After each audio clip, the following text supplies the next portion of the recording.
All right, back out here at Cathedral Rock today to do some more survey work, see what's out here. It's kind of hot today, so apart from the lizards that are around, like the one that just ran in front of me, I'm not entirely sure what I'm going to find. It's starting to dry out a little bit, so I'm going to check kind of the usual spots where I'm used to seeing snakes, and I'll spend some time out here, and then eventually I'll probably make my way down to another part of the trail which is much more shady, and there tends to be more water around, and see what's going on down there. And we found a Texas blind snake over there before, so we'll kind of keep our eye out for stuff like that. I'm not really sure what I'll see. Like I said in the last video, I'm still kind of getting used to looking for snakes here in Texas. Back in North Carolina, where I'm from, could almost guarantee we could find snakes when we would go out, so we'll see. Not really snakes, but there's loads of ants here with the ant larvae all over the rock here. It's pretty cool. So we're gonna head back over here to this kind of debris that's been thrown out here and see what we can turn up. All right, that location would have been great if I was an entomologist. There were all kinds of really cool beetles and lots of pill bugs and some really cool spiders, and I know very little about those. And they're always cool to see, but they are far outside of my area of expertise. So I'm gonna keep walking down and hopefully bump into something. All right, I finished with my dirt road survey, and checked all the typical spots that I kind of expect to find snakes and other reptiles, and unfortunately wasn't able to turn anything up apart from a really skittish deer, which is particularly interesting because we see tons of deer here. Very few times have we come out here, and we come out here several times a week, do we not see deer. They're typically not skittish at all. They're very habituated to people, because this is a heavily trafficked greenway where we often see them. And so oftentimes you can run by them within a few feet and they just kind of stare at you or go about their business, don't pay you any mind. There's lots of evidence of deer, like the carcass there. I said I wouldn't show them, but it ends up being in the video anyways. I'll probably come down and check a couple more spots over here towards the left, and then I will head down to a rock wall section where I've never actually found any snakes, but undoubtedly there are snakes there. Of course, there are also skunks, and we've seen wild boar up that way. So there may be something interesting even if we don't find any snakes. Like I've said before, this is a very highly anthropogenic space. There's the power substation here. There's a really heavily trafficked greenway that runs up to the Leon Creek Greenway, which runs north and south through San Antonio. We've ridden our bikes up from our house, which is about 7 kilometers, up to the UTSA campus. And it's quite a pretty ride, and there are other spots that I may end up checking out today along the greenway. It's one of the spaces I'm really interested in just because there's so many people that utilize the greenway, and of course animals are also utilizing it, so I want to check out those interfaces. This is a campsite that has been used by homeless people in San Antonio. But they have been severely harassed by the park services, and I'm assuming police too. There's a lot of debris out here, which is good for snakes to hide under, but unfortunately one of the consequences of with the homelessness issue in San Antonio is people have to go find places to stay. They're unable to afford to live often in conventional housing, so they take advantage of camps like this. and sorry, I'm flipping things, and really getting a respite. So they're already being marginalized in society, and then any potential places that they could go to feel comfortable and safe are harassed by governmental institutions and their affiliated agents. So I'm going to keep checking this area out, and then head over to the rock wall on the other side of the trail. And this is a really great place. It's just a few meters off of the paved trail. We spent some time going through here in the past without any real results, other than we found some kind of mammal in one of the caves one time.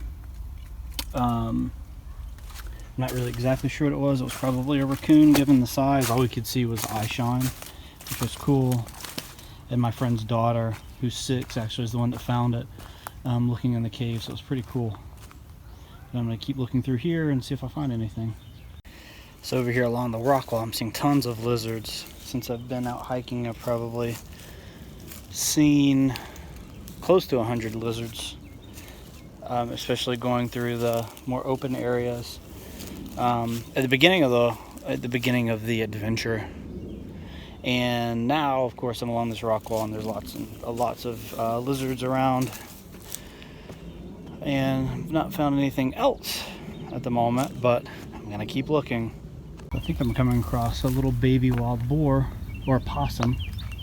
It's a possum right here, right through the trees. Lazily not paying me any mind. They're probably my favorite North American mammal. Sorry about that, I accidentally bumped the record button again and stopped recording. I don't know exactly where the possum went, but as I was saying, they're probably my favorite North American mammal. They're really ecologically cool. They're the only marsupial, first off, that lives in North America. But they eat lots of ticks and other parasites that we find harmful, which is cool. Not to say that animals need to have a purpose or a human purpose or whatever, but it's still quite cool what they do. I'm just up here and this on top of the hills here, just trying to figure out where the possum went, just so I can look at it more. With possums, it's really interesting to me how people think about them. They think about them as creepy. Oh, there's a deer right in front of me. They think about them as creepy. They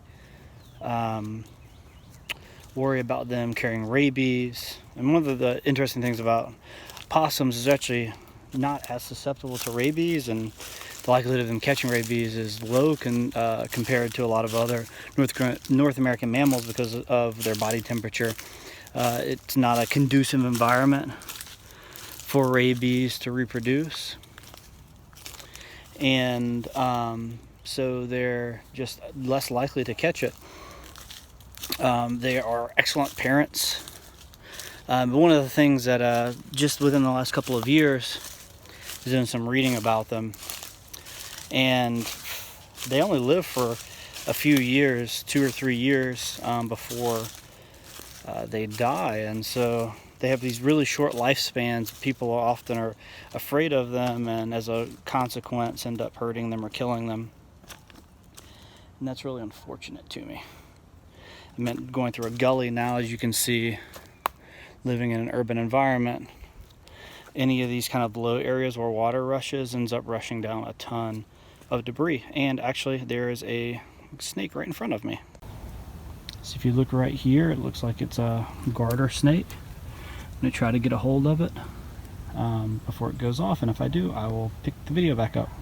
Alright, so I've caught the snake. I was trying to give it a little bit of time to calm down a bit, and it's much more calm than it was before. It's still a little bit skittish. And I think this is a male, and I think this is the largest garter snake that I've caught here. As a matter of fact, I know that it is. At first I thought it was a ribbon snake, but I don't think it. I mean, ribbon snakes are a kind of garter snake. Oh, but I think it is one of the species of garter snakes here in Texas. And since I've caught it and I'm actually able to look at it with my own eyes, it'll make it much easier to identify. There's also seems to be a parasite or injury right there, which I may try to look at before I let this individual go. And get one last look at it. I just wanted to switch the camera around, so I'm using my iPhone just to give you a better look at it.